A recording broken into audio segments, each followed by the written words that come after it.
Good afternoon, candidate. Welcome to today's lesson. My name is Mr. Mhlongo. I'm back here with you to take you on economics. Remember, this lesson is brought to you by Gauteng Department of Education in collaboration with Cyber Discovery. Our today's lesson is simply a continuity of our microeconomics. Basically, we are focusing on imperfect markets. Just to recap on what we covered last week. Last week, we were on monopoly under microeconomics, imperfect market. But today, we are going further to complete the imperfect markets, where we'll be dealing with the monopolistic competition and oligopoly market structure. So please join me. Remember, this content belongs to paper 2 that will be assessed to you now during the June examination.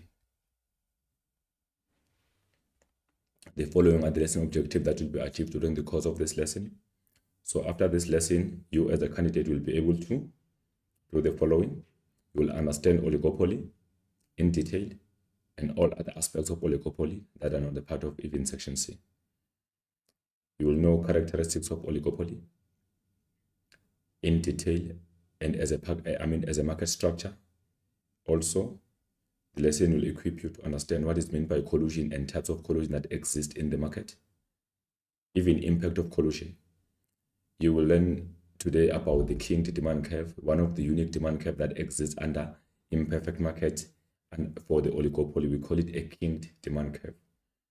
And then you will know characteristics or market structure for the monopolistic competition in detail. And then also it will allow you to understand profit and loss that occur under the monopolistic competition.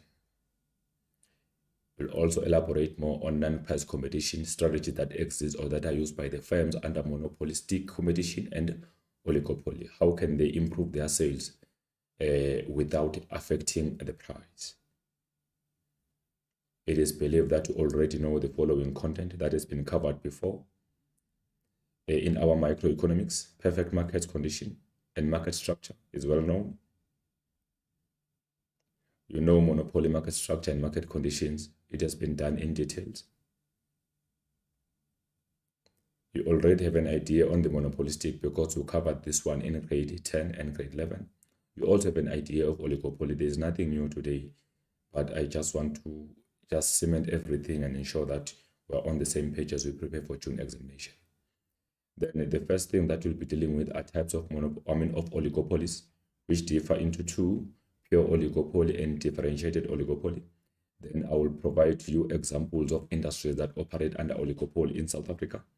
And then I will discuss with you in detail characteristics or market structure for the oligopoly. Then after, we will be drawing the kinked demand curve, where we'll be explaining two segments mainly, the top segment and the bottom segment, and indicating why those segments have been created and what has caused them to be that elastic and inelastic.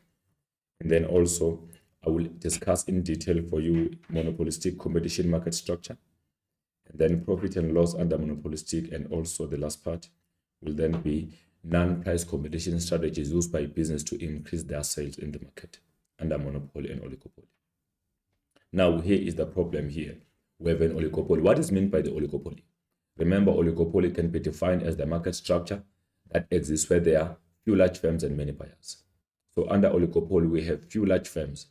Then you ask yourself, why is actually few large firms? Remember, under oligopoly, we have some barriers to entry that exist to block the entry of new businesses. Not every willing entrepreneur can enter this market because this market requires the large amount of capital, which really make it difficult for smaller firms to enter and exist in the market. Yes, we do have amount of smaller firms, but they have less contribution and less market share into the market. So for that reason, mainly we have few large firms that are existing in the oligopoly due to the fact that there's a high or large capital requirement for most of the industries under oligopoly. So like I'm saying, a small number of firms dominate the market. So a few firms have much say or much control within the market because they have that capital which is required. Oligopoly firms can influence the supply of product or service in the market. Oligopolies have an impact on influencing the supply of the product within the market. Why they have that impact? Remember, once the firm has a dominant position in the market or they form the cartel, to dominate the market. They can simply influence whatever that happens in the market. And then we continue. By controlling the supply of the product or service on the market, oligopolies aim to keep its prices high so that they can maintain their profits. So what do?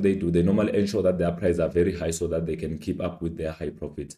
So while they have a control or influence over the price, that give them an opportunity to ensure that they keep their profits at the highest level. They enjoy supernormal profits even in the long run. We know that in the short run, as they enter, they will be making normal profits, but in the long run, they make supernormal profit or economic profit because of the collusive behavior that result to them agreeing to the particular decision that will make them to enjoy the profit.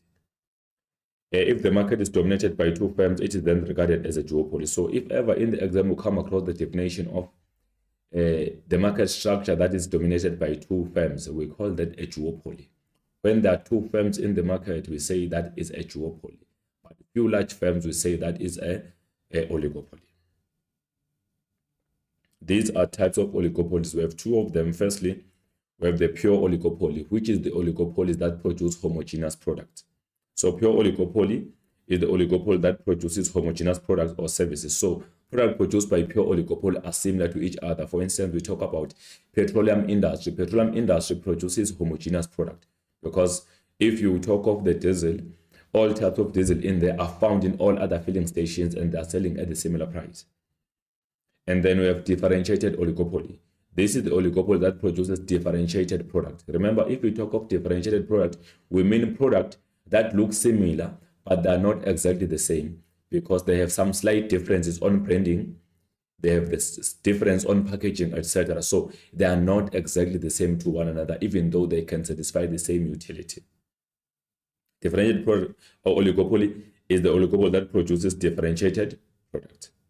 Different firms, to produce goods that have their own distinguishing characteristics or factors, yet all of them are close substitutes. We talk about maybe motoring industry. Under automotive industry, you can think cars are the same. They are not the same. They differ in branding. Their brands are not the same. They differ in product proliferation and also development. They are not similar. So they are differentiated as much as they satisfy the same utility, different types of cars and different brands of cars, but they are not similar. They are not exactly the same because brands make them different, specifications make them different from one another. So that's an example of industry under differentiated oligopoly. Also, we talk about the washing powder industry, cement industry. Those products are not homogeneous. They are differentiated, but they satisfy the same utility. Remember, if we talk about differentiated product, we mean product that are able to replace each other perfectly, even though they are not exactly the same. They satisfy the same utility. They are used for the same purpose. They cannot both be used at the same time, but they should be replaced. Those are differentiated product. They differ normally in branding. They differ in packaging. They differ in product proliferation if they belong to the same industry. Examples of oligopolies. Okay. We will give the list of examples here. We talk about the banking industry. Under banking, the banking industry candidates is under oligopoly. Just imagine yourself trying to start your own business under banking sector. It will be difficult because there's a large amount of capital required for you to start the business. And then steel industry is also example of oligopoly. Washing powder industry, motoring or automotive industry, cell phone industry. These are some examples of what we call of oligopoly. One can also even say the taxi industry in South Africa is a part of oligopoly. It's not a monopolistic, it's an oligopoly. Remember their behavior in there. Remember the price determination. They set the similar prices in there.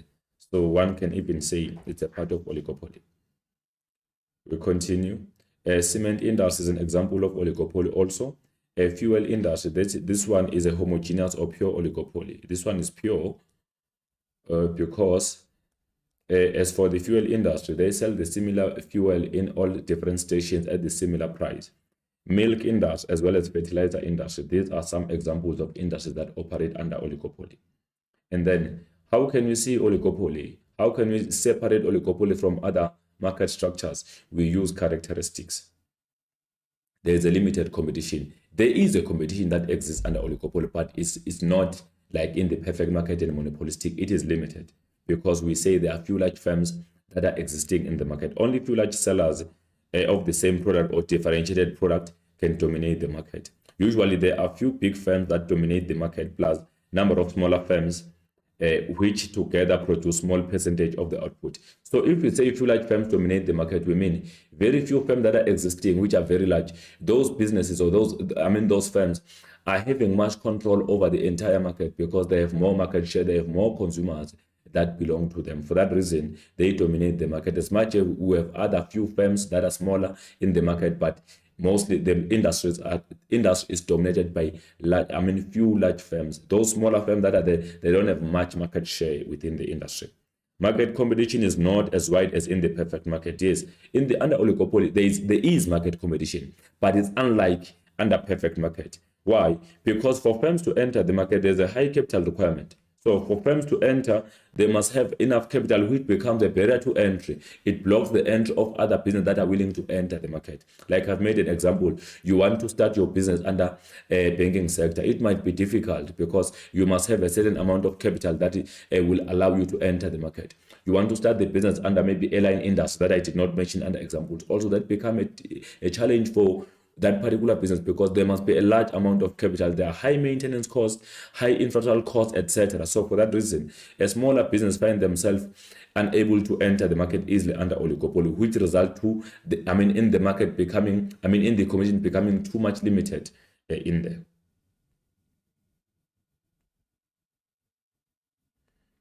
And then we continue. There is mutual dependence. So under oligopoly, firms are very much dependent to one another. Oligopolist businesses depend to one another in a way that if one firm make a decision that will affect his or her profit, for that reason, other firms will be very close and try to do what? To copy the decision so that they avoid losing their market share. So there is a high level of market interdependence. Firms are very much linked to one another. They are very much obsessed to decision made by their competitors because should my competitor be making a profitable decision, I might find myself losing my market share. So it is important for me to watch my competitors very close so that I do not lose my competitors, or I don't lose my market share or my consumers to that firm. So there's a market interdependence. Firms are very much linked to one another. They watch each other very close in terms of decision making. So interdependent means actions by one firm affect actions to be taken by other firms. Each seller is influenced by the actions by other firms. Should one firm make a decision that is profitable, we copy that decision because we might lose our consumers to that particular firm. So it is very important for us to watch each other very close so that we don't lose our consumers. Decisions of one firm influence the decision that other sellers will be making, because really you make a profitable decision, then you keep quiet as competitors, we will be losing our consumers to you. So that becomes unfair. That's why we always as firms under oligopoly watch each other very close so that we don't lose our profits, but at all times we maintain our profit at the higher level. The decision regarding prices, quantities, and marketing depends on what it thinks the other oligopolist in the market is going to do in response of his action. If one oligopolist make a decision on the price or production techniques, that firm will be watching the response by its competitors if they are buying in by copying the same decision. That's why when you go to university level, you will discover what we call a game theory under oligopoly, which one then will lead to what we call a prisoner's dilemma, when firms are falling into trap because of decisions made by other firms, which may be fake decisions. So for that reason, one firm makes a decision, another firm copies the strategy, while that info was the wrong information which was given. So in that case, you fall to the trap of your competitor, then you become a prisoner. We call that a prisoner's dilemma under the game theory when you go to university doing the oligopoly under microeconomics. Competitors may react in many ways to a price reduction by the competitor.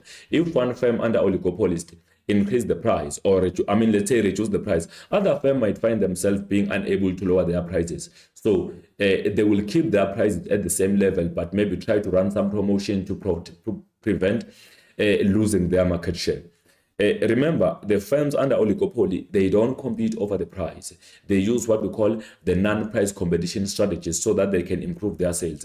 They do not compete over the price because they're avoiding the price war. The price war occurs when one firm make a decision on the price and other firms copy the decision, so that result in a price war between those competitors. So under oligopoly, firms always avoid competing over the price because it can lead to the price war. A firm considers an action and reaction of rival firms while determining its prices and output level. Whenever the firm under oligopoly should determine its price and output, it considers how will be the reaction of its competitors. Remember, we say there's high level of market interdependence. Firms are very much joined and linked to one another in terms of decision making. A change in output price by one firm evokes a reaction for other firms operating in the market. If one firm under oligopoly maybe decide to lower the price, other firms will be skeptical. We'll have to think if ever they lower their prices or keep their prices high, but at the same time try to run some promotion that will allow them not to lose their consumers. Remember, if one firm lower the price under oligopoly, that will make it difficult for other firms to survive easily, because if they are selling the same or differentiated product with the highest price while others are selling at the lower price, they might be losing their market share, unless there's what we call a consumer loyalty. If it's at the highest level, then they cannot be floating from one firm to another. It is therefore impossible to formulate a single theory for price and production decisions. Under oligopoly, it's not easy to formulate the single theory or methodology that is used based on the price and production decisions or techniques, because firms are very much linked or close to one another in terms of decision making. Hence, firms decide under oligopoly to be involved in collusions, either implicit or explicit, so that they avoid fighting or competing using the price. Instead, they do price fixing, and then they know that their price is common or uniform. Maybe the production techniques also are uniform between themselves.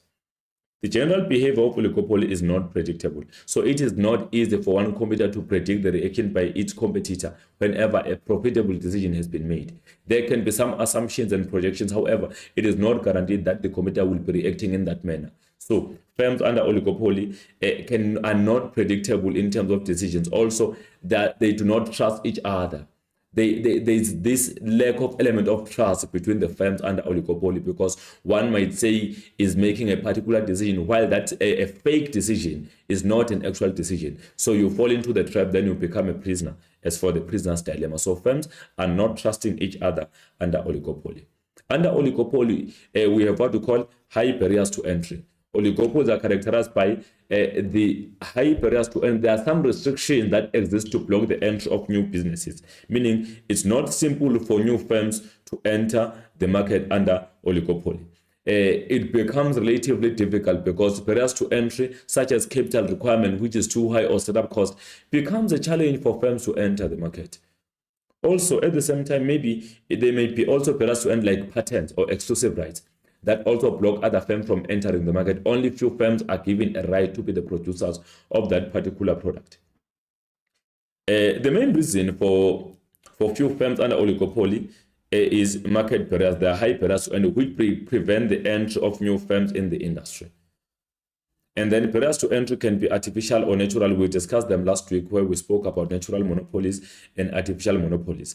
Patents, requirements of large capital, control over crucial raw materials, and brand loyalty are some of reasons which prevent the new firms from entering the market under oligopoly. So it becomes more difficult for firms to enter oligopoly's market because of patents. Remember, we said patents refer to licensing because of legislation that allow the particular firm to be the only producer of a certain product for the given period of time.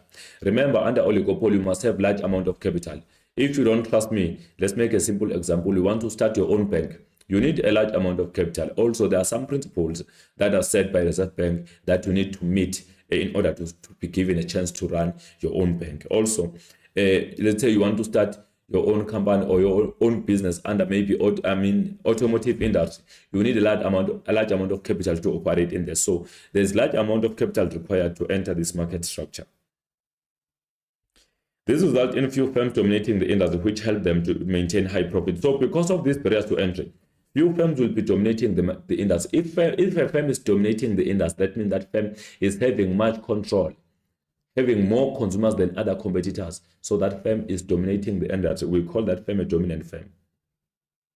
Then products are differentiated or homogeneous. So this is the feature. Homogeneous products are produced by who? By what we call the pure oligopoly. Remember, it is produced by pure oligopoly. Those are products that are very much similar to each other without any close without any close difference. They're very similar to one another. E.g., we talk about the fuel industry. They sell the homogeneous product. And then product can also be differentiated, such as car and cell phone industry. We know that under motoring industry or automotive industry as well as cell phone industry, products in there are differentiated. You have different brands in there that are provided, meaning products differ in brands under oligopoly the most. So, but in some instances, they differ in packaging, provided what kind of oligopoly is that. Differentiated products are products that, are produced by differentiated oligopoly. So different oligopolies produce differentiated product, while pure oligopolies produce what we call homogeneous products. Whether the products are differentiated or homogeneous, they will be substitutes for each other. Yes, product under oligopoly, even if they are what we call, they are homogeneous or differentiated, they remain the perfect substitutes for each other because really they satisfy the similar utility. Think of the cement industry. We have different suppliers in there, but it satisfies the similar utilities for simply working under construction and building or bricklaying. At the same time, we talk about washing powder industry. They are differentiated, they differ in packaging, they differ in quality. However, they satisfy the same utility because they are mainly used for washing. So it is important for you to know that. Under oligopolies, firms are price setters. They set their own prices. So each oligopoly firm has a considerable control or influence over the price, especially when they get involved in joint decision making. Remember, as much as we say there's a collusion under oligopoly, but firms have an influence over the price. Whenever firms meet under cartels to discuss the pricing, they meet together. Each firm that is there has a say to agree on the price. That's why we say firms are price setters. They have a considerable control over the price or influence over the price. This will result in abnormally high prices and profits. So because of joint decision making, firms end up opting for charging relatively high prices so they can keep up with their profits. Oligopolies are characterized by price rigidity, inelasticity, because if one firm decreases its prices, competitors will also lower the price. So they always run away from competing over the price. Instead, they use what we call the non-price competition strategies. A price decrease by one firm can initiate the price war. If one firm lowers the price under pure oligopoly, that can lead to the price war because firms will be avoiding losing their market share and they will also decide to lower their prices. So the best way is for the firm not to compete over the price, but only choose what we call the collusive price because there is collusion that exists under oligopoly. Also, under oligopoly, there is an imperfect or incomplete market information. The market information there is imperfect or incomplete. Firms do not disclose their information to their competitors. They hide the crucial information because should competitors discover that information, they can use that information against the main firm. So it is very important for firms to hide their market information because it makes them to appear differentiated or unique from the competitors. Buyers and sellers do not have perfect information about prevailing market conditions. Oligopoly firms do not provide full information to prevent competitors from using it against them to win market share. Remember, firms can use your information if you are also a competitor to gain your consumers. So for that reason, they hide market information. As much as oligopolies watch each other closely, they do not discover complete information about each other, which results in lack of trust within the market. So remember, I said there's this element. There is a lack of trust between firms under oligopoly. They don't trust one another because they don't have enough or adequate or complete information about their competitors. So for that reason, firms under oligopolies, they simply watch each other very close, but still they do not have a complete information. That thing of not having enough information or perfect information then results to the lack of trust between firms in the market. Oligopolies actively compete with each other to gain more market share, and in their quest to do so, they may hide the market information that is very crucial for them to make economic profits or to gain more market share. Oligopoly therefore deliberately withhold certain information from the market to retain its competitive advantage. Remember, each firm wants to have an advantage in the market. So by disclosing their information to the competitors and consumers, that can lead to them losing their market share or their consumers or their sales. So it is important for them to withhold a specific profitable information from their competitors so that they will always be superior in the market. Disclosing information may result in competitors using it to gain more market share. Remember, once they disclose their info to competitors, that information can be used against them, which can lead to them losing their market share. Under oligopoly, we have what we call a collusion. What is collusion? Collusion simply occurs when two or more firms within the same industry can either meet or copy each other's strategies without any formal agreement. So they meet to do price fixing and also copy decisions in terms of production techniques, or they copy each other's strategies without any formal agreement. So that's why we say under collusion, we have two types of collusion. We have an explicit collusion, which is known as a discussed collusion or an overt collusion. Then we have an implicit collusion, which is also regarded as a hidden collusion or what we call a tacit collusion. So remember, explicit collusion normally happens easily under cartels. What is a cartel? Cartel refers to the association between firms within the same industry where they meet to discuss price fixing and the production techniques. So under the implicit one, mainly occur under price leadership, whereby one firm will be determining the price for the entire industry. Other firms will be copying the price. We call that implicit collusion. Then it occurs under price leadership process. There's a firm that we call a price leader. A price leader is the firm that is having at least 32% market share in the industry, or the firm that is having more market share than any other firm in the industry. That firm is regarded as a price leader.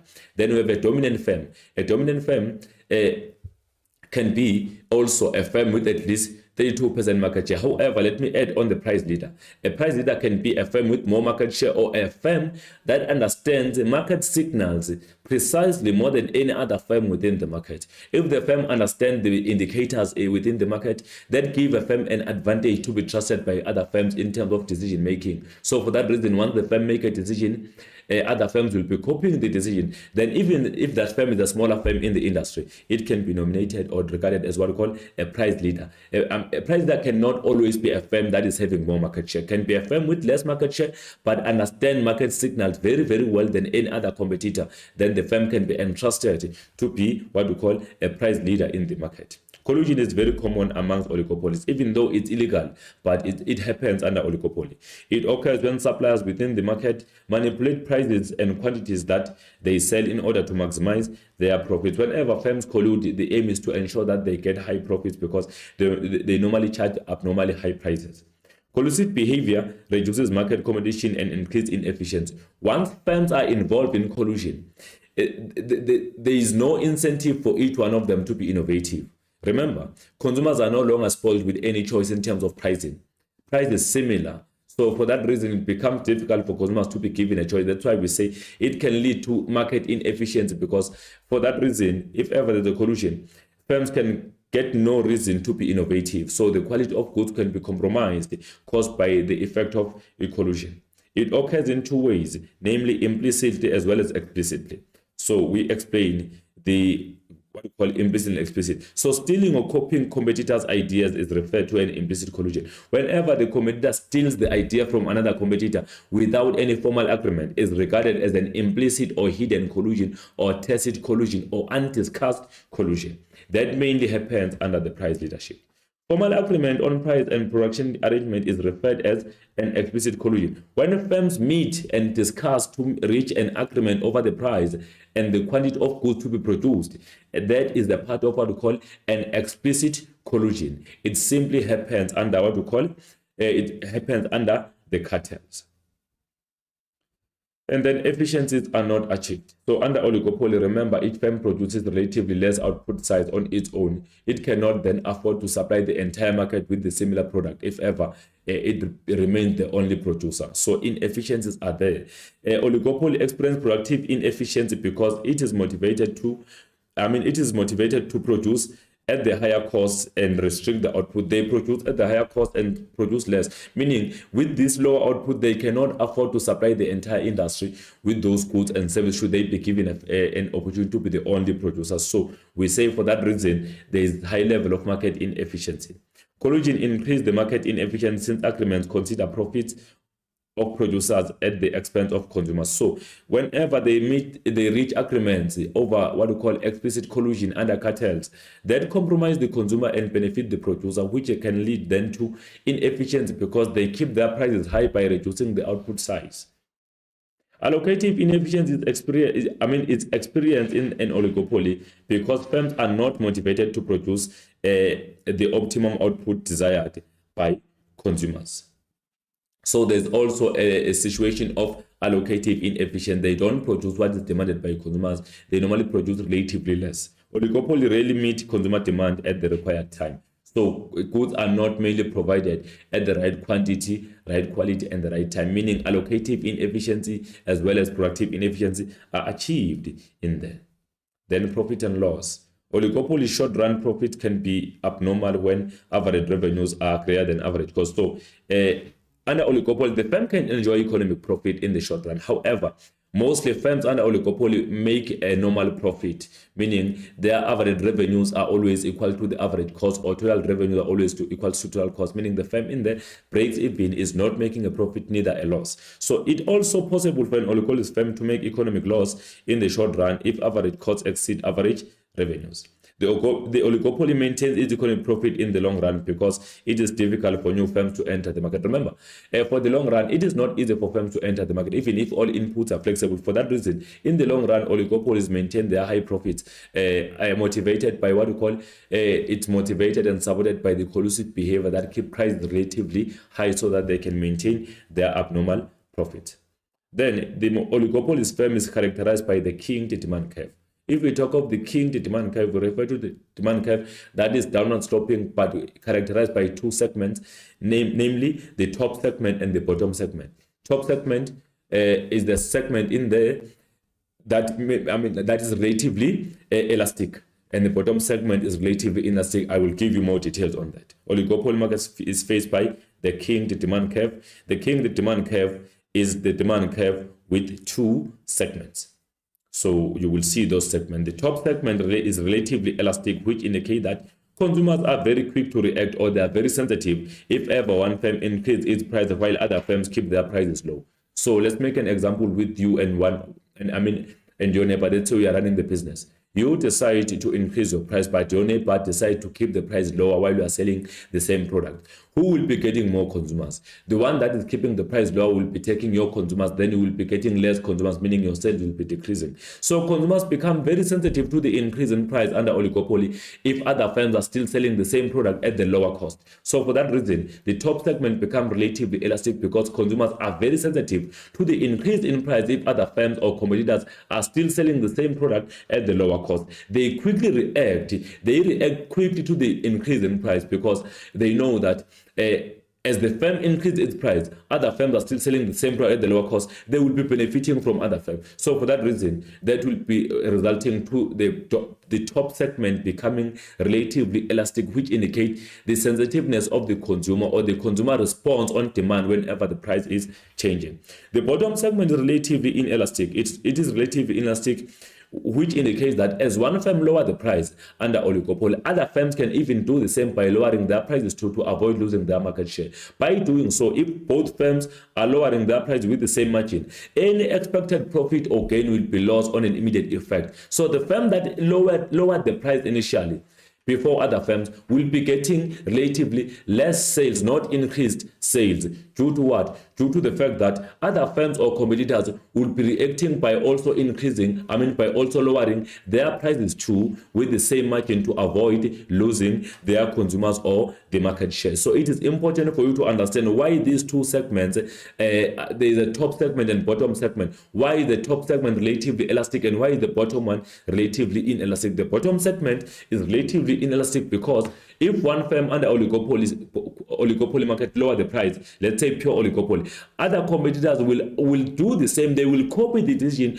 by lowering their prices to avoid losing their consumers or the market share. By doing so, the first firm that try to lower the price will not be getting much profit. Any expected profit will be lost immediately because other firms would have copied the price which is lower or lowered their own prices to avoid losing their market market share. Consumers find no incentive to leave their suppliers for other competitors if ever they are still selling at the same price. One firm lower the price, other firms copy the price, they also lower their prices. There is no need for you as a consumer to leave your initial supplier because even your supplier is selling at the similar price which has been lowered. So that result is known as what we call a price war under oligopolist market. That's why they don't compete over the price, but rather they compete using the non-price competition strategy that will be discussed. So this is the key into demand curve. All right, we have a top segment here, and it is relatively elastic, meaning consumers are very sensitive to the change in price under oligopoly if ever one firm increases the price while others are selling the price at the lower price. The price here, the market price that we agree upon is 50 Rand. We call this one a collusive price. We are all selling at this price. But should one firm decide to increase the price from 50 maybe to 90, consumers will then, other firms will then not increase their prices. They will keep their prices at 50 because 50 give them more total revenues. So this firm will then be making less total revenues because of increasing the price. That makes consumers for that firm to become very sensitive to the price increase because other firms, even within the same market, are selling their product at the lower cost. And then what about the bottom segment, which is relatively inelastic? So this is the one, the bottom segment.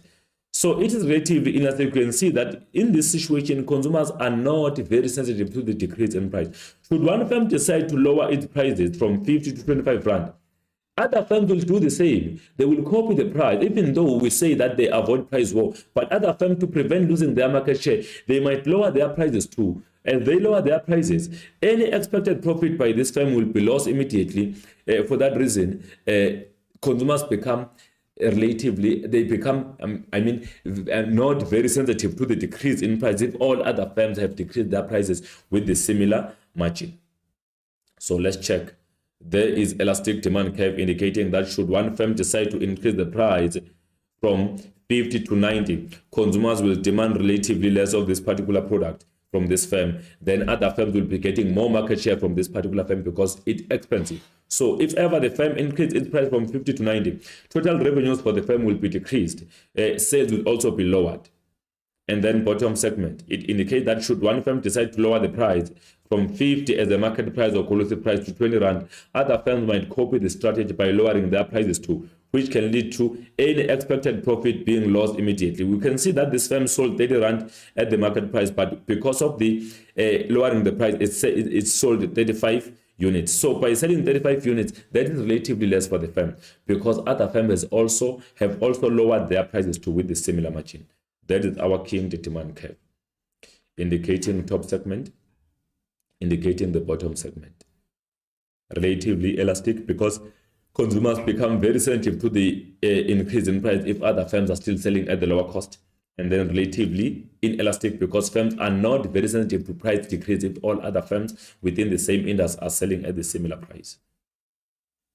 Oligopoly market is faced by the king demand curve. King demand curve is the demand curve with two segments. I think that's a repetition that has been mentioned. The top segment relative elastic, which indicates okay, it's a repeat, and then the bottom segment relatively inelastic, which indicates that consumers are less sensitive to the decrease in price if all firm producers have lowered their price with the same margin. Consumers find no incentive to shift from one supplier to another if they have all adapted to the similar price. And then we are explaining the top segment. Top segment is the elastic part of the demand curve, the top segment. And then let's check. I think we have been given the reason. Price changes and output have a huge impact on the creation of this demand curve. So the demand curve under oligopoly is mainly determined based on the pricing as well as what we call the level of output. As much as oligopoly firms are very much interdependent, their action are not always guaranteed. If an individual competitor increases the price, if one firm increases the price, one might think they will also increase their prices too, while others will decide not to increase the price because they protect their total revenues. Reactions are more guaranteed if the price output decision is made through cartels. Remember, whenever they do cartels, they meet and form agreement and create an agreement commonly, so that can be a guaranteed decision. But under price leadership, it is not really guaranteed that how will other firms react. If one firm increases the price, competitors are likely to keep their prices low so that they don't lose their consumers. For that reason, consumers become very sensitive because not all firms are selling at the higher price. Others are still selling the similar product at the lower cost. Market share is the important aspect of oligopolies for them to achieve high profit and also dominate the market. By keeping their prices low, they avoid losing their market share. The individual firm will, with high prices, lose its consumers to competitors that sell at the lower cost. We know that if ever there are two firms that are selling the product, one increase the price, one keep the price down, where will consumers be going? Consumers will be going to the firm that is selling at the lower cost. So in that reason, we mean in that aspect, we mean those consumers are very sensitive to the price increase. Consumers react quickly to high prices in oligopoly because there is a competition to provide them with other alternatives. If one firm really increases the price, other firms keep their prices down. Consumers will then be very sensitive because they have a choice in there. They can stop not buying. They can choose not buying from one firm to buy from another firm. For that reason, because of alternatives, consumers become very sensitive to the increase in price under oligopoly if other firms are selling their same product at the lower cost. This results to the decrease in quantity demanded with a greater margin, which creates a top elastic segment of a kinged demand curve. So it is important for you to know why is the top segment so kinged or so elastic under oligopoly. The bottom segment, price war, is a common feature of oligopoly. We know that firms are always facing the issue of price war if they compete over the price. That's why they opt not to compete over the price, because they're preventing the price war. Firms are tactical. They lower their prices to gain more market share from competitors. So they normally try to do that to ensure that they get consumers within the market. They lower their prices. Lowered prices might create an environment that is non-profitable for competitors. If ever the firm lower the price, that might result to them becoming not profitable, because other competitors will also be lowering their prices. By doing so, that will mean any expected profit will be lost immediately because all firms have lowered their prices. However, oligopoly firms quickly react to protect their profits if one firm has made a profitable decision. Remember, we said they are very much linked to one another. They watch each other very close. So firms will quickly react to the decision that is profitable. If a firm lower the price, then other firms might lower their prices to prevent, to avoid losing their market share. For that reason, they normally choose to go for the collusive price over their individual prices. To protect their profit and market share, oligopolies implicitly collude by decreasing their prices to which result in the loss of any expected profit or gain by the competitor. So implicitly so, they collude without any formal agreement by copying each other's decisions, which might be involving lowering your prices too, because your competitor has also lowered his or her price. Continue. If one competitor decreases prices to earn more market share and profits, competitors will do the same to avoid losing their market share. For that reason, the profits will be lost for all firms in the industry. This creates a war zone for prices and results to the loss of expected profit gain. So it will result in the loss of profit gain that has been expected. The firm lowered the price to gain more profit, but then for that reason, other firms will do the same by lowering their prices. Then any expected gain will be lost. If all firms are selling at the similar prices under pure oligopoly, consumers do not find any incentive for floating in the market. They cannot be shifting from one supplier to another because all firms have lowered their prices with the similar margin. So they become not very sensitive to the decrease in price that will be creating the bottom segment, which is relatively inelastic. Consumer reaction tend to be less sensitive to the decrease in price if the entire market has adopted the same price. So they become less sensitive. For that reason, the bottom segment is related, which we call inelastic segment of the demand curve for the oligopoly. Then let's discuss collusion now. Collusion concept, remember I gave you a hint. Collusion refer to the combination or conspiracies or agreement among sellers to raise or fix prices and reduce output in order to increase their profits. We call that the collusion. Can be the common decision made by firms either under agreement or without any agreement, where they do what we call a price fixing. What is meant by the price fixing? Price fixing is when firms agree on a particular price to be charged on the particular product. We call that the price fixing because they decide on their own will together as a team to charge a particular price. Collusion does not necessarily have to involve explicit agreement or communication between firms. So firms can collude without having any formal agreement. Firms can copy each other's strategies implicitly through the price leadership without any agreement, even though we have what we call explicit collusion. In oligopolistic industry, firms tend to be interdependent in their pricing and output decisions, so that the actions of each firm impact on and result in a counter response by the other firms. So other firms are very much responsive to the decision by competitors. In such circumstances, oligopolist firms may take their rivals' action into account and coordinate their actions as if they were a cartel without explicit or overt agreement. So they copy strategies or decisions from each other without any formal agreement, which is regarded to be an implicit collusion. Such coordinated behavior is often referred as a tacit or implicit collusion, or is conscious parallelism. So we call this a tacit or implicit or hidden collusion. No businesses in oligopoly can ever be certain about this reaction and behavior of its competitors, which means that they function in a very unpredictable manner. They are not predictable in this kind of the environment. In an effort to eliminate uncertainties, firms often collude. So they form the formal agreement, they form cartels under explicit collusion to make some decisions that to be common, so that they can ensure that they trust each other's decisions. Collusion takes place within industry when rival competitors cooperate for their mutual benefit. So they simply cooperate so that they can both get the benefit. Conspiracy usually involves an agreement between two or more sellers to take action to suppress competition between sellers in the market. Once firms decide to fall together in terms of the oligopoly, that will mean competition will be affected between those firms, because they now make common decisions. Because competition among sellers can provide consumers with low prices, conspiracy agreement increase the price consumers pay for the goods. So we know that firms, once they start to be involved in collusion, especially explicit collusion or price fixing, that will be exploiting consumers to relatively high prices. Because of this harm of consumers, it is against antitrust laws to fix prices by agreement between producers. So participants must keep it as a secret. They must not really discuss it, because should they discuss it, there will be evidence of price fixing, and they will be investigated by the commission, and it will pass its decisions and findings to the commission tribunal, which will really review those decisions and make the final ruling and impose the fine if the firm is guilty.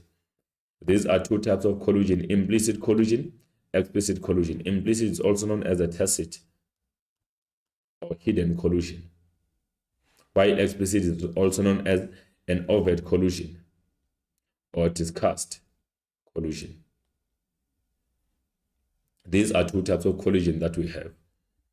Implicit collusion happens when a group of firms manipulate the marketplace through interdependent actions, but without coming together to reach any formal agreement. They don't discuss anything, but they copy one another's decisions under implicit collusion.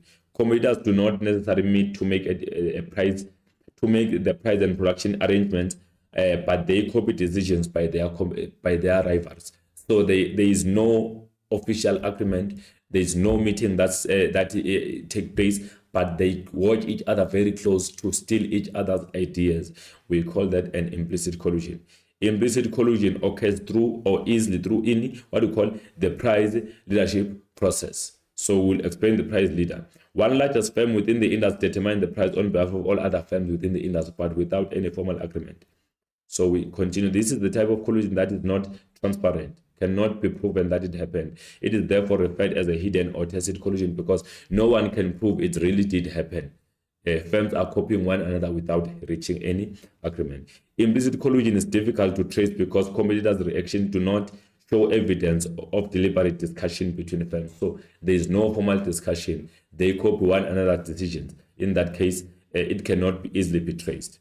For example, in the washing powder industry, one firm brought in the smart packaging. Then at the later stage, rivals adopted the smart packaging without any formal agreement, which is then regarded as an implicit collusion. Like in the cell phone industry, one firm came in with what we call the callback strategy, and other firms came in to steal the idea and use it profitably. So you can see that there was no formal agreement, but they copied one another's decisions. How does implicit collusion occur?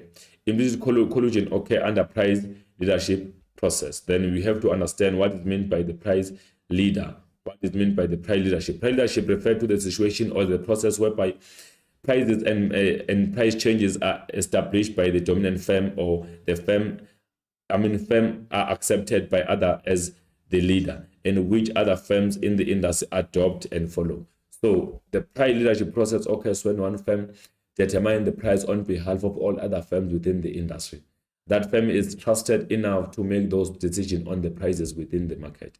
Remember, the price leader can be the firm with more market share or dominant firm, or can also be the firm that understands market signals and market forces or indicators very well than any other competitor in the market. So the price leader can either be a dominant firm or a minor firm that is smart enough to understand market signals. A price leader is normally a firm that is large enough to have 32% market share at least within the industry. So we consider that one as a price leader. However, the price leader is referred as a dominant firm also. We can also say price leader is a dominant firm. But remember, it can also happen that the firm that is small enough in the industry become the price leader because it understands market signals very well. Explicit collusion. Explicit collusion is a formal agreement between firms within the same industry based on prices and output. So firms under oligopoly do meet and form what we call cartels. When they form cartels, we call that what we call it, that creates what we call an explicit collusion. This one can be traced that it did happen. It can be proven because there is what we call evidence that firms did meet to have a common discussion where they made some price arrangements, which is known to be a price fixing. This occurs when two or more firms within the same industry agree to make a joint economic decision to keep their profits high. So they want to keep their profits high. For that reason, they decide on the similar price, meaning they are no longer competing effectively because of they are charging the similar price. Explicit collusion involved as a creation of cartels. What is meant by the cartel? The association of firms within the same industry where they meet to do price fixing and arrangement in terms of output. So explicit collusion involved the creation of cartels where firms within the same industry create a moat wall for competitors so that they can dominate the market. The cartels are there to ensure the market dominance. When 5 firms meet in the same industry to discuss the price and production, maybe those firms can simply dominate the market being 5, because maybe they have more than 32% market share together. Or if you mix them together, they can make about 80% market share, meaning firms that are outside of the cartel make about 20%. So then they are dominated in the market. Explicit collusion can be traced. It is illegal behavior that deliberately limit market competition. Once firms are involved in explicit collusion, that will limit or minimize competition between them and exploit consumers to high prices. So it easily occur through formation of cartels. So if they ask you, how can explicit collusion easily occur? It can easily occur under formation of cartels. How can implicit collusion easily occur? It can easily occur when firms are involved in what we call the price leadership process. A cartel. A cartel is an explicit collusion agreement whereby oligopolies work together to fix prices and determine the market share, advertising strategies, and product development. It is formed through associating competitors to make common decisions about prices and the market output. A cartel is a group of independent market participants who collude with each other in order to improve their profits and dominate the market.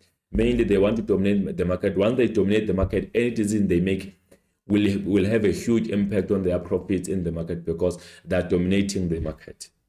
And they have more market share. Cartels are usually associations in the same sphere of business, and thus an alliance of rivals. So it becomes an alliance of rivals or competitors within the particular market. So once they get to be involved in cartels, competition is then compromised. It becomes more limited or less, which will then compromise consumers, because once firms are involved in cartels, they choose to make common decisions that are targeting the consumer through exploiting them to relatively high prices. And then what are the effects of collusion? Remember, you need to know this one for at least 8 to 10 marks. When one can say evaluate the impact of collusion in the market. Collusion limit competition and leave consumers with less market choices. How does this happen? Should firms decide to be involved in collusive behavior, they won't be competing with one another effectively, because now there are no longer alternatives that are served in terms of pricing. Pricing is common amongst competitors, so consumers have just to choose the output they can buy at the price that is common. That becomes unfair. So it limits the consumer choice and compromise them in the market. It basically drives prices high, and as businesses try to keep profits high. So whenever they get to be involved in collusion, then they ensure that they charge relatively high price that will ensure that they maximize their profits. So collusion can make firms lazy and avoid innovation and efforts to increase productivity, which can lead to market inefficiency. Once firms collude, they discuss every step they are taking that can result to less level of innovation. It compromises innovation and quality of goods produced by oligopolists, if ever they collude. Collusion exploits consumers to high prices since competitors reach mutual agreement. We know that competitors simply reach a certain agreement that will benefit both of them. For that reason, consumers are then targeted. They are exploited to high prices within this particular market because of collusion. It benefits firms at the expense of consumers. We know that firms will always benefit because of profit that they enjoy, and then while consumers will find themselves not affording the product due to the fact that firms colluded by charging excessively high price that is common amongst themselves. Oligopolies, firms are believed to be making supernormal profit in the long run. Under oligopoly, firms enjoy supernormal profit or economic profit in the long run, but in the short run, they are believed to be making a normal profit, even though they can make a profit or economic profit where average revenues are more than average costs relatively. High market prices and less competition increase the opportunity to keep high profits by oligopolies. However, long-run profit decrease because the market entry is not completely blocked. Some firms can still enter the market to increase the market share. So those firms that are having enough capital are allowed to enter the market. They can easily enter with those barriers to entry existing, which can also lower their profits even in the long run, because the competition tend to increase due to the fact that other firms can still enter. Remember, market entry under oligopoly is not completely blocked. Firms can still enter the market even though there are some barriers to enter that are existing. Efficient and dominant firms have the power to maintain their high profits in both short run and long run because they dictate the market behavior. They're the one that simply dictate or lead anything. Whenever they make a decision, other firms will start to move, which become difficult for those other competitors. So for that reason, these firms that are having more market share, that are large enough, that are efficient enough to have a cost advantage, they tend to enjoy the profit in both short run and long run because they have a cost advantage. Oligopoly with high production cost find the competition hard if they have to adopt prices determined by firms within economies of scale. So it becomes difficult for firms under oligopoly to stand the competition if they are competing with firms that are having cost advantage while they are faced by the cost disadvantage.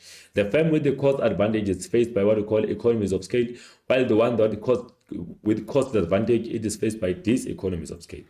This creates the condition of economic loss or normal profits. Firms find themselves making a profit or a normal profit for this reason.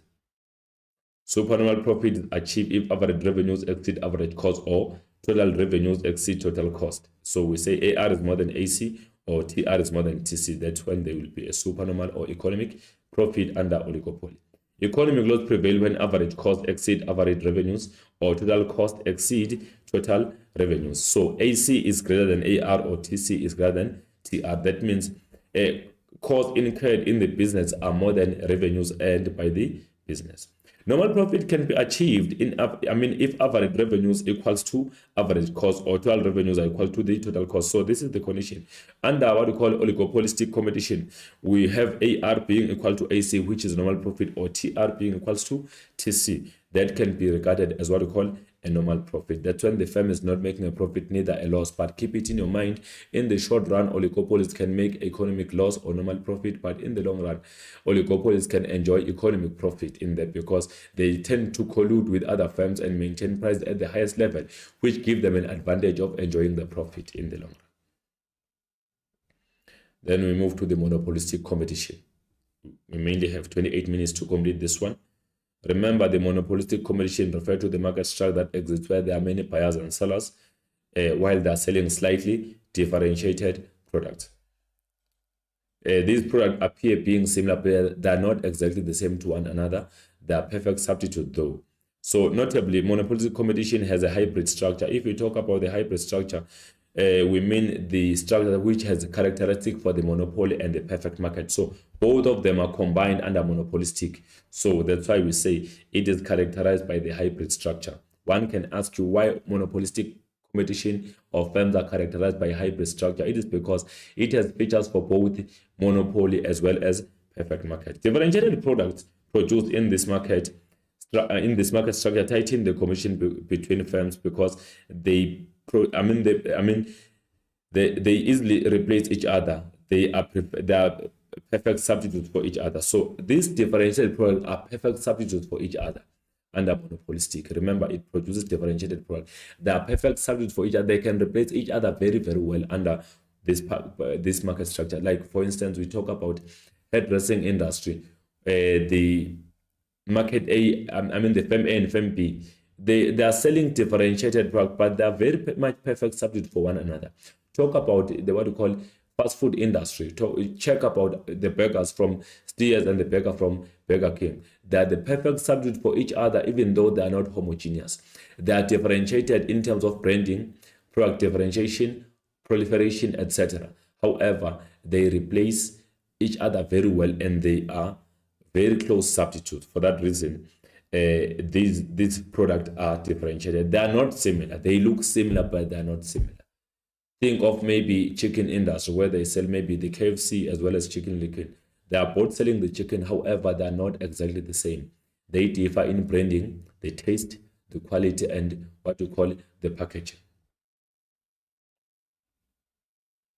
Unlike other imperfect market structures like monopoly and oligopoly, monopolistic competition has free market entry. Producers are free to enter the market, and they're also free to leave the market anytime as they want. Barriers to entry that can be natural or artificial do not exist to block the entry of new businesses. There are no obstacles that can block the entry of new businesses. However, we have one minor obstacle that can be regarded as market information. If ever the firm is hiding information, then it becomes difficult for other firms to enter the market. That's why normally they sell what we call the franchises. They become franchisers and also a franchisee under monopolistic.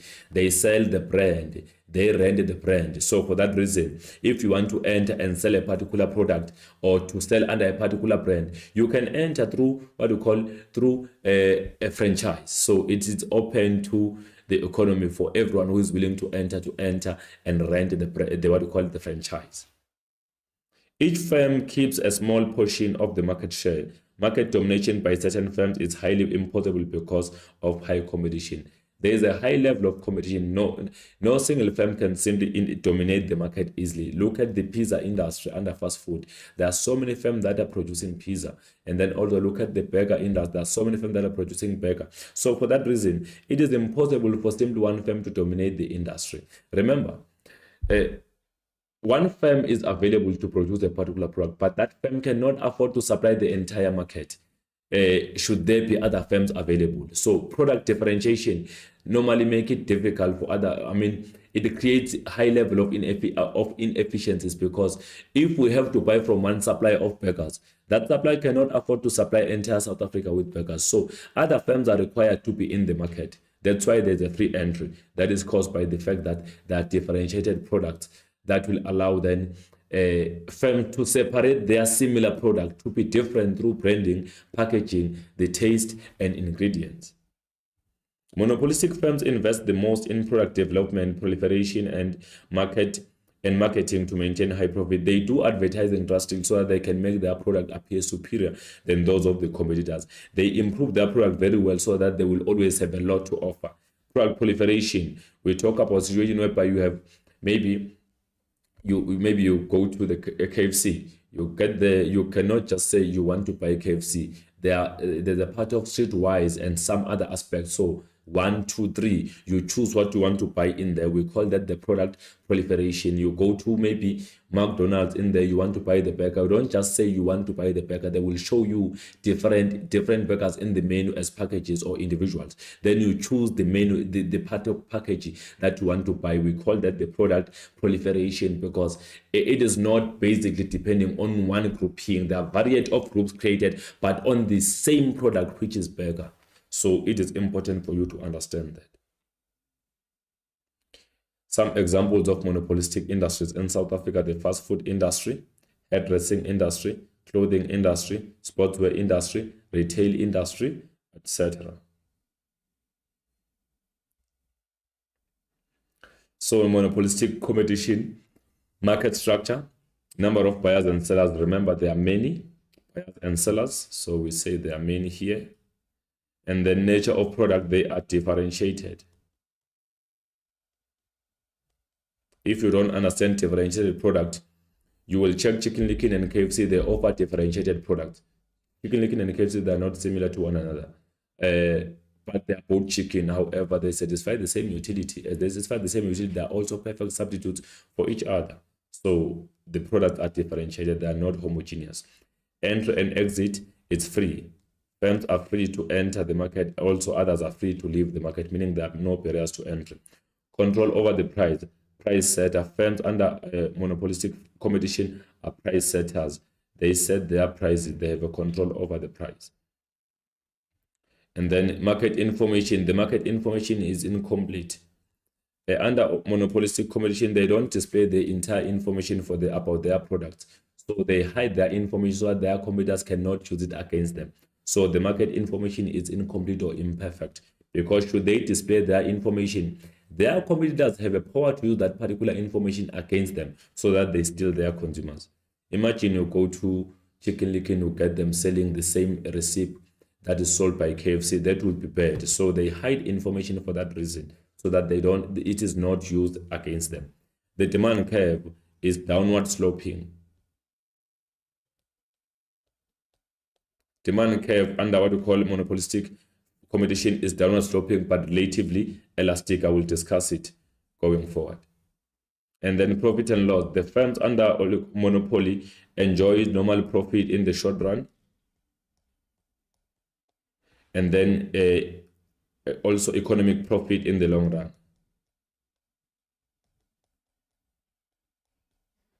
In long run, they make a profit in the long run. Okay, let's check. No, let me correct it. For the point of correction, in the short run, the monopolistic is more like perfect market. It makes economic profit. So that's a short run. But in the long run, they make what we call a normal profit in the long run. Why?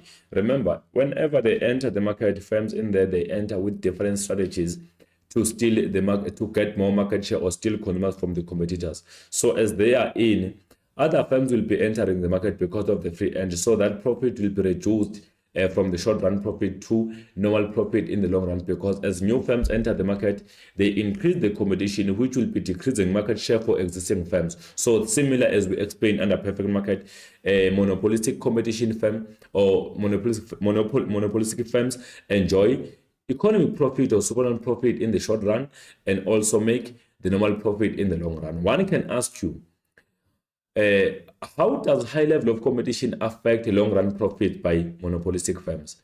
It reduces their long run profit. So their profit is reduced from economic profit in the short run to normal profit in the long run because of high level of the competition. Decision making. Firms are not joined to one another. There is no collusion here. Firms act independently to one another. Decision by one firm cannot influence decision to be made by another firm. Output size. There is less output size under monopolistic, because should we depend on one firm to supply the entire market, it will be impossible for that firm to do so. So for that reason, there is less output size, meaning there is also lower level of there is no efficiency. Government intervention. The government cannot intervene. Only the firm decide on what, how, and for whom to produce. So number of sellers. There are many sellers from which consumers can choose the product. Unlike in the imperfect market structures, competition is too high in the monopolistic. This provides consumers with variety of choices since products can easily replace each other as they satisfy the same utility. Self-improvement for each firm is the profitable decision in order to maintain high profits and sustain the high market share. Nature of product that differentiated.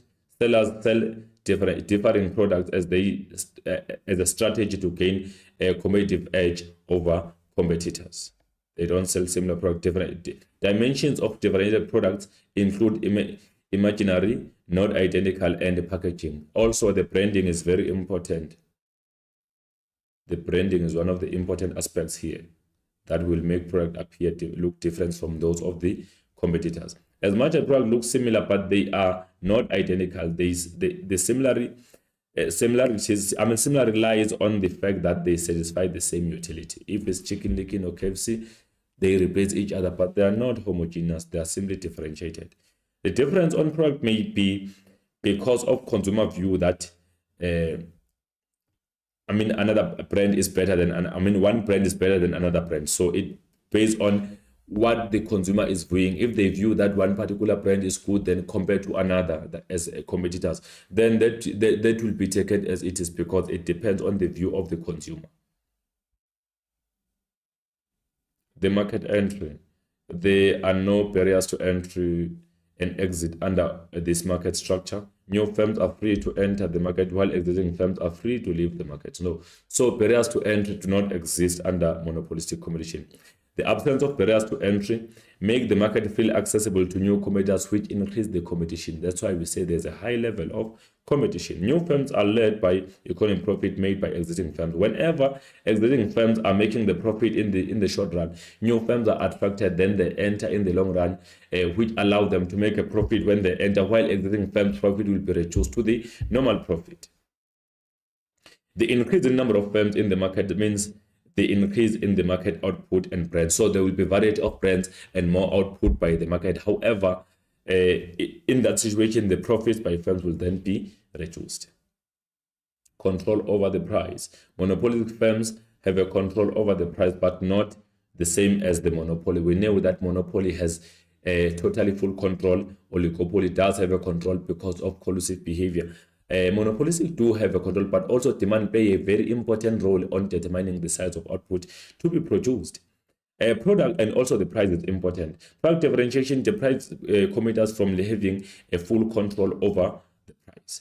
As products are close substitute for each other, any reduction in the price will attract consumers to, customers from rivals to firms. So if ever maybe talk about maybe the Debonairs as well as Romans, if Debonairs will decide to lower its prices, that will mean consumers will be attracted to leave Romans and go to Debonairs. For that reason, Debonairs will then be making more profit. So a change in price will cause a huge change in quantity demanded because of high level of competition. If ever Burger King decide to lower its prices over McDonald's burgers will remain expensive. Then consumers will be running to buy from Burger King, unless there is what we call the consumer loyalty. Then they won't move. So any change in price will have a huge impact in quantity demanded under this kind of the market structure. This implies a relatively elastic demand, downward sloping demand curve with marginal revenue that will be less than the price. Market information. The market information is incomplete, is not available at the highest level for buyers and available for buyers and among sellers. So it is not freely available. It is hidden, because should one firm display its crucial information, that will mean other competitors will steal the information. Each seller withholds its information to obtain competitive edge over its competitors. Information about the brand, strategic plans, and ingredients is confidential for each competitor. So it cannot be displayed, because should it be displayed, they can use it against the competitor and produce the same product, which will then result to the loss of market share. No one wants to be similar to the competitor. Everyone wants to appear being unique from the competitor, so that consumers will always see the difference between their products. Releasing confidential information might result in competitors adopting similar strategies, which might result to the loss of market share. So it's very important that firms withhold their market or crucial information from competitors, so that it cannot be used against them. Demand curve. Monopolistic competition faces a relatively elastic demand curve that illustrates sensitivity of the consumers. So consumers are very sensitive to price change under monopolistic competition. Consumers' reaction is much quicker than in the monopoly because there's a high competition. Consumers are served by different choices. If ever McDonald's increase the price of the burger, consumers will be shifting to Burger King to buy from there if the price remains lower. If ever Steers keep the price lower than McDonald's, consumers will be going to Steers. That creates sensitivity between on consumers. They become very sensitive to price change in this part of the market structure because there is high level of the competition. It's unlike in the monopoly where even if the price increases, you keep on buying, decrease, you keep on buying because you don't have a choice. Here, consumers are served by a maximum of choice. The increase in price by one competitor results in the huge decrease in quantity demanded since consumers have variety of suppliers to buy from. So they have a choice. There's a maximum consumer choice served in the, monopolistic. So here is the demand curve. You can see the demand curve is relatively elastic. It is not inelastic, it's elastic. Demand curve equal to average revenues along the demand curve. At P, which is here, consumers demand at Q, so this is the part. Maybe the price is 15, the quantity is 200. As the price increases to P1, there you go. The quantity demanded decreases to Q1. Slightly, it decreased drastically from P1. Maybe the price was 15, now the price is 25, but the quantity demanded is now 10 from 200. So that means consumers are very sensitive to the price change under monopolistic because they are served by different suppliers and there are also different substitute goods available in the market. That creates relatively elastic demand curve because consumers are very sensitive to price change under the monopolistic. Collusion does not occur in this market structure as there are too many suppliers, so it is difficult for them to collude. There are so many. Price fixing is generally not found in this market structure. Collusion is impossible and irrelevant with this market structure. And then profit maximization. The monopolistic firm also maximizes its profit at the point where marginal revenue equal to the marginal cost. We still have the same point that we had in the perfect market as also under monopoly, where we call the profit maximization.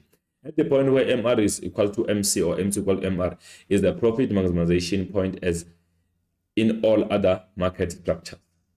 Efficiency. In a monopolistically competitive firm is not allocatively efficient because it does not produce where P equal to MC, but instead it produces where P is more than MC. Thus, monopolistically competitive firm will tend to produce at a lower quantity at higher cost and charge higher prices than the perfect competitive firm. So productive or technical efficiency is not achieved because firm produce at the output that is less than the output where AC is the lowest. So we do not achieve efficiencies under monopolistic competition. Non-price competition strategies for both for both oligopoly and monopolistic. So non-price competition strategies is a marketing strategy in which one firm tries to distinguish its product or service from those of the competitors' product in order to, on the basis of attributes like design and workmanship. So if we talk about the non-price competition, you are fully aware of it. We talk about having to do door-to-door delivery. When firms are delivering product, you buy online, they give what we call loyalty points. When you buy, you accumulate some point that can be used as money in the near future.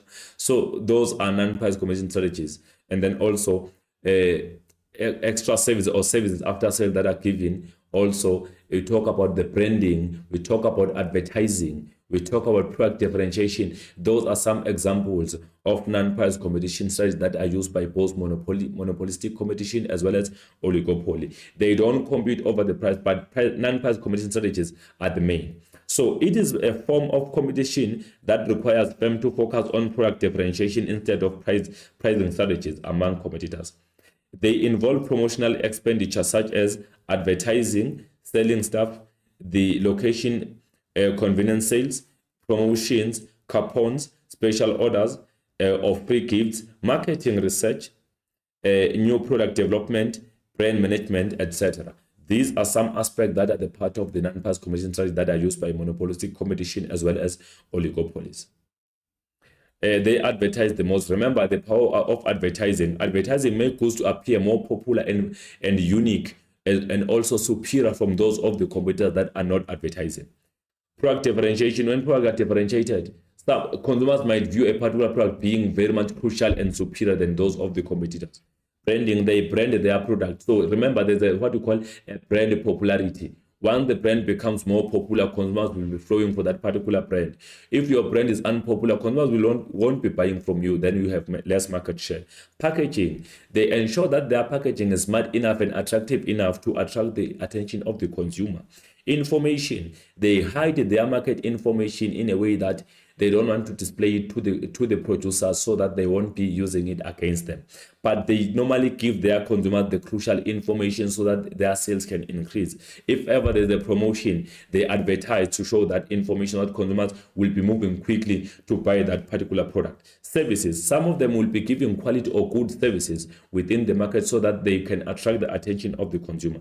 Doing business over the internet, that is one of the criteria, that strategy that is used by monopolistic and oligopolies to ensure that consumers can participate even online. Like banking sector is mainly functioning online now. They use apps to do that, to ensure that consumers can access their financial their finances even if banks have closed at night. So also door-to-door delivery, they deliver, like we talk about monopolistic, if we refer to fast food industry, they deliver door-to-door. Retail industry, they deliver door-to-door lately. For that reason, these are part of the non-pass competition strategy that will improve sales for the businesses.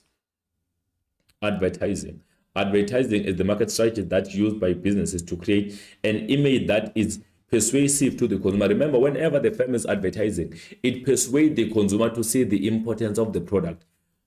Consumers find themselves being in the need of the product while the product is a want because of the advert that keep on popping up on TV or on radio or on any form of a media. So advertising makes the product to be more popular and superior than those of the competitors.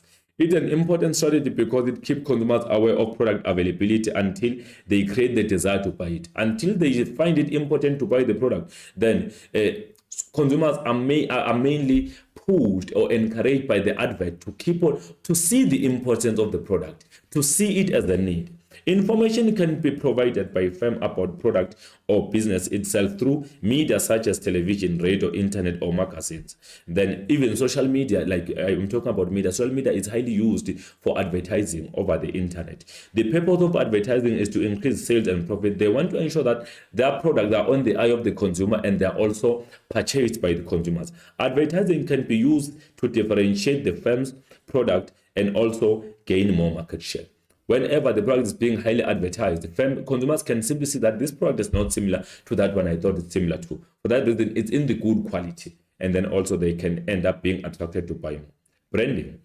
Branding is the marketing tool that the firm used to create a certain perception in the mind of the consumers of the product and also of the company. Remember, the brand is very important. Once the brand has been created, it should fit easily on the eye of the consumer, should fit easily on the heart of the consumer so that they will be attracted by the brand. The branding is one of those things that is important. That's why we have something that we call a brand loyalty. Once the consumers build the loyalty over the brand of a particular firm, then even if the price increases, they keep on buying the product because of the brand loyalty. Branding plays a very important role in monopolistic competition as well as oligopoly because it makes the product appear more unique from those of the competitors.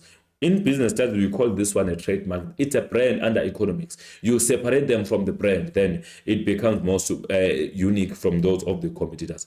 Every producer will try to build the brand loyalty with their customers so that their customers will choose their brand over those of the competitors. Product differentiation. Product differentiation is a process used by business to distinguish a product or a service from other similar ones available in the market. So in the market, where competition is high with product similarity, differentiation is a crucial strategy for product survival. So for the product to survive, there must be a product differentiation. The high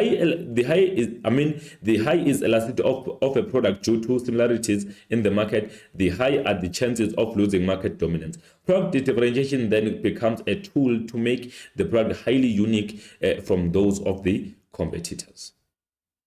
Monopolistic short-run equilibrium. A monopolistic firm can earn supernormal profit in the short run. And then supernormal profit occurs when when the firm's average revenues exceed the average cost. We know that one. Graphically, average cost curve 10 below the average revenue curve. Economic loss prevails if average costs exceed average revenues. Graphically, average cost curve 10 above the average revenues. And then this is the monopolistic commission economic profit. You can see we have our what we call horizontal output and then vertical costs and revenues. Then AR equal to the demand being elastic, and then MR lying below or beneath what we call AR, because they will never be equal. That's marginal cost. Where MC equal to MR, we have point E, which is the profit maximization. In this situation, can be any point, can be point C, can be point D, but just be aware that as MC equal to MR, we maximize the profit. And then there you see AC is turning below AR. This is AR, AC is down there. Our revenues are 100, our costs are 45. Then the firm is making economic profit or supernormal profit. Then the graph is explained. Economic profit is where TTR exceed TC, or at point where, then we continue at the point where MR equal to MC, the firm maximize the profit. Shaded area here indicates economic profit. Average revenue exceed average cost. AR is 100, AC is 60. There we go. AC turns below AR, then the profit. Profit equal AR minus AC times 200 minus 45 times 60 equal to 3,300. The other way around. Remember, there are two ways of calculating the profit. And then we continue with economic loss graph. There we go. Horizontal axis, vertical. Our output is 75, and then we have our price there being 90, and then we have 150 as our cost. AR is above AC. AR is above MR. AR is demand is above, MR is lying below as usual. Then there we go, we have MC, and then there is the point of profit maximization where MC equals to MR. But in this situation, we call it a loss minimization point. It's not the profit. This is a loss minimization point. 75 is the loss minimization output. And then there is the graph being explained. Economic loss is where total cost TC exceed total revenues. Yes. At point E, here is the point. MR equal to MC, the firm minimize the loss, is the loss minimization point. Shaded area indicates economic loss because AC is more than AR, and then AC tends below AR. In this situation, we can see that AC tends above AR. Let me correct it, it's above. You can see AC is up there, AR is just down there. So there you go. So AC is 150, AR is 90. So then we calculate the loss equal to TR minus, loss equal to AR minus AC times Q. 90 minus 50, 90 minus 50 times what we call 75 equal to negative 4,500. Same thing apply with the second way of calculating. Monopolistic long-run equilibrium entry into the industry is fairly easy, as there are no barriers to entry. If any of existing firms are making the economic profit, this will attract the entry of new businesses, and then this will increase the competition in the industry, and new firms will take some of the consumers away from existing firms. This will decrease the demand for the firm product to make them to make the demand curve more elastic. And then the long run average cost LAC turns on the average revenue and the AR. Then we will be drawing a normal profit. There we go, the same graph. Then let's see, that is long run marginal cost LMC, long run, and then let's look at AC, LAC. Then the firm is making a normal profit because the average revenues are 250 and average costs are also 250. Then the firm is breaking even. In the long run, the firm makes the normal profit. Remember, we said in the long run, under the monopolistic competition, the profit that is enjoyed in the short run will be reduced in the long run to the normal profit. There we see long run equilibrium for the firm under the monopolistic. Economic loss, okay, then I think this one, it's a normal profit. We call it normal profit. It's where AR equals to AC or TR equals to TC. At point E, MR equal to MC, profit maximization. And then revenues, LAC equal to 250 and AR equal to 250. For that reason, the firm is not making a profit, neither a loss. LAC tends along AR. Normal profit equal to AR minus LAC times Q. 250 minus 250 times 60. That give you 0. Non-price competition. Okay, I think this one has been covered. Differentiation also. This one has been covered also under both monopolistic So this is a duplication. Now we go to the assessment. Start the graph below and other questions that follow.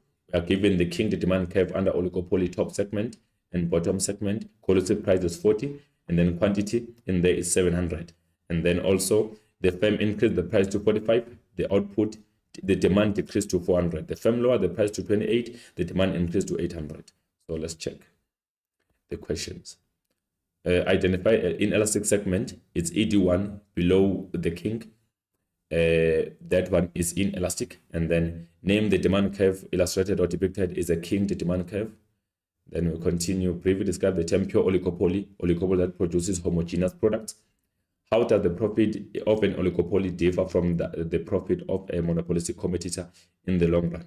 So in the oligopoly, firms enjoy economic profit in the long run, while monopolistic firms make normal profit in the long run. Oligopoly will make economic profit over long run compared to monopoly competitor making a normal profit in the long run. And then why will the above producer be reluctant to decrease his price from 40 to 28? Show all calculation. There we go. We say the producer revenue will decrease. At the price of 40, the producer will be making 28, will be earning about, we say 28,000, which is 40 times 700, compared to the income of 22,400, where we say 28 Rand times 800 at the price of 28 Rand. At the 40 Rand, the revenue would be 28,000 compared to 22,400 of the price of 28 Rand. Therefore, producers' revenue will be decreasing. That's why they won't be lowering their prices.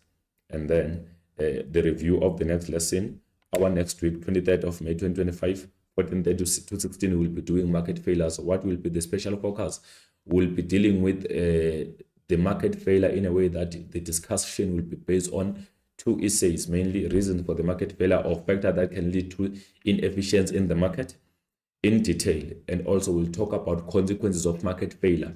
Once the state intervenes, what happens in the market as a part of consequence of market failure. That's also an essay. Then we'll wrap it up under micro to do what we call the CBA cost benefit analysis, which simply give us a view that the government intervened to analyze its projects in terms of cost and benefit before the project is undertaken, so that it can be economically worthwhile. Because should the government not use CBA, it might be making an uninformed or poor decision that will be destroying environment and also not be economically worthwhile. It is therefore important for the state to make CBA because it is not entitled or exposed to market forces like in the market. The market uses market forces to evaluate, but the state cannot use market forces. It mainly has to use what we call the cost benefit analysis on bigger government projects.